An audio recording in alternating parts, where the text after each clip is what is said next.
എന്നാ എന്റെ ചായ. Thank you. വെൽക്കം. ആ വെൽക്കമിനൊരു സുഖമില്ലല്ലോ.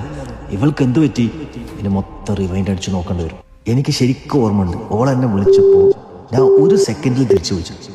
പെണ്ണുങ്ങൾക്ക് ഒരു സെക്കൻഡ് വെയിറ്റ് ചെയ്യാന്ന് പറഞ്ഞാൽ ഒരു മണിക്കൂർ പോലെയാണ്. എന്നാലും ഓൾ എന്നോട് ഒരു 20 മിനിറ്റ് സംസാരിച്ചു. അതുകൊണ്ട് അവിടെ ഒരു പ്രശ്നമില്ല, സേഫ്. പിന്നെ നമ്മൾ പുറത്ത് പോകാൻ വേണ്ടിയിട്ട് കണ്ടു. ഓള് കാർ ഡോർ ഓപ്പൺ ആക്കിയപ്പോൾ അപ്പം തന്നെ അവൾക്ക് കോംപ്ലിമെന്റ് കൊടുത്തു. ഹായ്. പുതിയ ഡ്രസ്സാ? ആ നീ നോട്ടീസ് ആക്കിയാ? നല്ലുണ്ടല്ലോ കാണാൻ. അതിന്റെ അർത്ഥം അവിടെയും സേഫ്. പിന്നെ നമ്മൾ കാറിലുള്ളപ്പോൾ ഞാൻ പറഞ്ഞു, ഫെബി, പിന്നെ നമ്മൾ അന്ന് ആ മൂവി ഒന്നിച്ച് കാണാന്ന് പറഞ്ഞിട്ടില്ലേ? അത് ഞാൻ എന്റെ ഫ്രണ്ട് വിളിച്ചിട്ട് ഓന്റെ കൂടെ പോയിട്ട് കണ്ടു കേട്ടാ. അത് പ്രശ്നമില്ല, ഏതായാലും ആ ഫിലിം ഫുൾ അടിയും കുത്തും നല്ലും എല്ലാം ഉണ്ടായിന്. നീ കണ്ടത് നന്നായാലും. അതിലോൾക്ക് പ്രശ്നം ഉണ്ടായിട്ടില്ല. അപ്പൊ അവിടെയും സേഫ്. അതിനുശേഷം നമ്മൾ ജിമ്മിൽ പോയി. അവിടെ അവിടെയാണ് സീനായത്. അല്ലാ, ഇവളെ സ്വഭാവം മാറുന്നതിന് മുമ്പ് ഞാൻ എന്തെങ്കിലും ഇപ്പൊ ചെയ്യണം. കമോണ്ട്രാ. ഫെബി, ഇന്ന് ജിമ്മിലില്ലേ, ഒരു പെണ്ണ് വന്നിട്ട് എന്നോട് ചോദിച്ചു വെയിറ്റ് ലിഫ്റ്റിംഗ് ഒന്ന് എന്നെ ഹെൽപ്പ് ചെയ്യോ?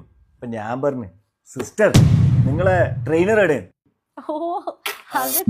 അപ്പൊ പറഞ്ഞു ട്രെയിനറുടെ അടുത്ത എവിടെയില്ല, അതുകൊണ്ട് എന്നോട് ചോദിച്ചു. അപ്പൊ ഞാൻ പിന്നെ വിചാരിച്ചു പോട്ട് എന്ന് വിചാരിച്ച ചെറിയ ഹെൽപ്പ് ചെയ്ത് കൊടുത്തു. നീ അത് ശ്രദ്ധിച്ചിട്ടുണ്ടാവില്ല, അതാണ്. ആ സിസ്റ്റർ.